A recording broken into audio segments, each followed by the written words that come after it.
तत्व ज्ञान की 5 सिद्धियां शास्त्र में बताई गई हैं। उस तत्व को हम कैसे जान सकते हैं, वहाँ तक हम कैसे पहुँच सकते हैं।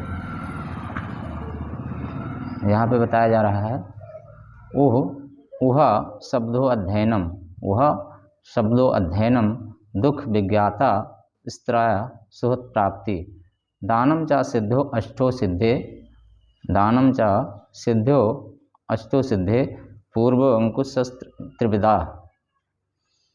यहाँ 5 प्रकार की शास्त्रों में जो तत्व ज्ञान की सिद्धियाँ बताई गई हैं और उस पर 3 अंकुश बताए जा रहे हैं। वह शब्द का अर्थ है वह सिद्धि।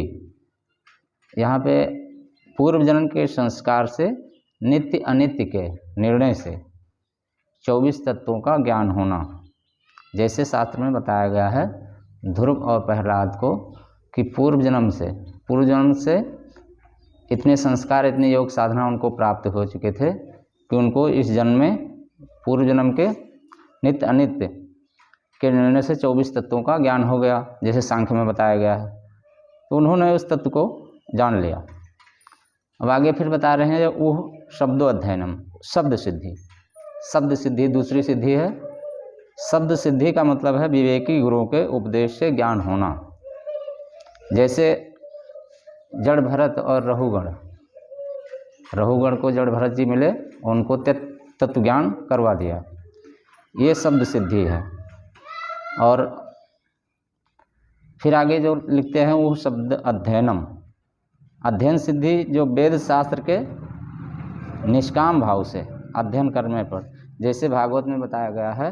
यहाँ पे जो निष्काम भाव की बार बार बात आती है, भागवत में भगवान बता रहे हैं, वेद भगवान, धृता तनु रूषति में पुराणी ये ने है सत्यम परम पवित्रम। अध्ययन का मतलब है यहाँ निष्काम भाव से अध्ययन किया जाए, वहाँ पे कोई कामना ना हो, ऐसे अध्ययन के बारे में भगवान बता रहे हैं। तो यहाँ पे तत्व ज्ञान का मार्गदर्शन हो जाता है। वहाँ पे कामना नहीं होनी चाहिए, कोई धन की कामना कि हम पंडित बनेंगे, हम वक्ता बनेंगे, ऐसी कोई कामना नहीं होनी चाहिए। केवल भगवत प्राप्ति की कामना होगी तो अध्ययन करने पर उस तत्व ज्ञान तक पहुँचा जा सकता है। ये अध्ययन सिद्धि हुआ। वो शब्द अध्ययनम दुख विज्ञाता त्रया सुहत प्राप्ति। अब आगे सुहत प्राप्ति के बारे में, सुहत प्राप्ति सिद्धि। वे सिद्धि पुरुष जो दूसरों का अज्ञान मिटाने के लिए इस पृथ्वी पर विचरण किया करते हैं, कोई योग्य शिष्य मिलने पर वो ज्ञान से भर देते हैं। ऐसे सुहत प्राप्ति सिद्धि के बारे में बताया जा रहा है। जैसे जड़ भरत जी पागलों की तरह इस पृथ्वी पर विचरण कर रहे थे और उनको रहुगण जैसे, जब शिष्य भी वैसे ही होना चाहिए कि वो तत्व ज्ञान प्राप्त करने के लिए उत्कंठा हो उसके अंदर, तो उन्होंने उसको तत्व ज्ञान करा दिया। ऐसे गुरु और शिष्य दोनों के बारे में बताया गया है। अब आगे में 5वीं सिद्धि जो बताई जा रही है, दान सिद्धि। दान सिद्धि से भी उस तत्व तक पहुंचा जा सकता है। अब इसमें दान सिद्धि के बारे में जो बता रहे हैं, वे योगी जो अपने रहने खाने पीने की आवश्यकताओं से निरपेक्ष होकर योग साधना में लगे हुए हैं, उनकी आवश्यकताओं को पूर्ण श्रद्धा भक्ति के साथ पूरा करने तथा उनके द्वारा प्रसाद ग्रहण करने से, ऐसा करने से तत्व ज्ञान का मार्गदर्शन हो जाता है। इसी दान को श्री कृष्ण भगवान ने गीता के 17वें अध्याय में सात्विक दान बतलाया है। इसी को भगवान श्री कृष्ण ने गीता के 17वें अध्याय में सात्विक दान बताया है। ऐसे योगी जो अपने आत्म साक्षात्कार के रूप में लगे हैं, उनकी सारी व्यवस्था जो बता रहे हैं दान सिद्धि के बारे में। अब आगे जैसे बताया जा रहा है कि एनेदम सर्व बीजानाति तम केन बीजानियात। ये वेद सूत्र है, बृहत्कारण्यक उपनिषद से आया है। जिससे सब कुछ जाना जाता है उसको किससे जाने। आगे फिर मंजिम निकाय में विज्ञातार मरे केन बीजानियात, सबके जानने वाले परमात्मा को या तो कोई तत्वज्ञानी गुरु मिलेगा तो हम उसको जान सकते हैं, या अपने साधना, स्वयं साधना से। ऐसा बुद्ध भगवान भी कहते हैं कि स्वयं के साधना से ही उस तत्व तक पहुंचा जा सकता है। ऐसा मध्यम निकाय ने भगवान गौतम बुद्ध ने बताया है। सामान्य मनुष्य या गृहस्थ आश्रम जो कभी चित्त की अवस्था इस काल में बताई गई है, जैसे सामान्य मनुष्य की अवस्था क्या बताई गई है, वो पीछे बताया जा चुका है कि इस मन की या चित्त की जो 5 अवस्था है, इसमें क्षिप्ता अवस्था जो है वो सामान्य मनुष्य की बतलाई गई है। इसमें धर्म अधर्म पाप पुण्य दोनों होते रहते हैं। सामान्य मनुष्य धर्म अधर्म पूजा पाठ भी करता है, दूसरे में बुराई दे देता है, तो ऐसे पाप पुण्य दोनों होते रहते हैं। तो भगवान श्री कृष्ण अर्जुन से कहते हैं कि पाप और पुण्य जो दोनों बता रहे हैं, वो कहते हैं कि एक लोहे की जंजीर है और एक सोने की जंजीर है, दोनों से मुक्ति नहीं है।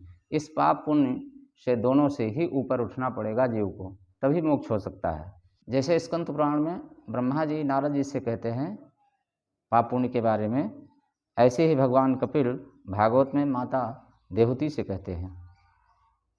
चित्त और मन की अवस्था, दूसरी जो अवस्था बताई गई है विक्षिप्ता अवस्था।